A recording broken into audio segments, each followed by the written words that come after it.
Alright, I first tried cutting some rings out of this copper tubing at about 2.5 to 3 millimeters, but as I stacked them up I realized that they'd probably be too tall once it was finished for a menuki design.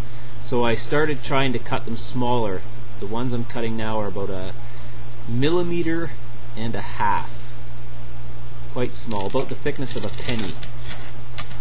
After they were cut, I sanded them on emery cloth on both sides to smooth the burrs and edges off and to make them nice and flat and smooth so I could polish them eventually.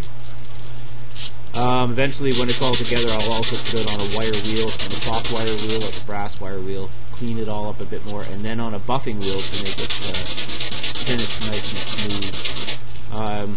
I originally had this design hoping I could find some small coins, Japanese coins preferably, but none of them are any smaller than, say, a Canadian nickel, which altogether ends up being too big. I then made a cone with the emery cloth so I could sand the edges and burrs on the inside of the rings.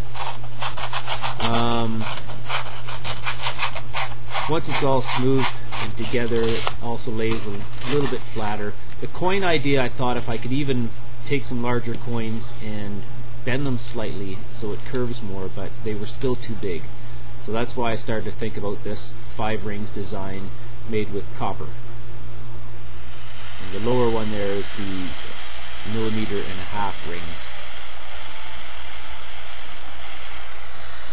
Soldering them was pretty standard and easy. I just heated them up with a torch and laid a little bit of silver solder on them.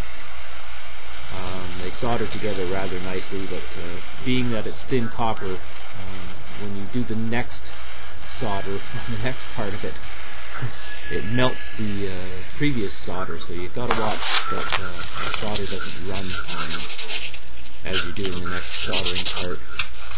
And then the whole piece together, I took off any excess solder with a small file and then kind of sanded it up, and there you see it's ready to be buffed and polished and installed as a Book of 5 Rings menuki.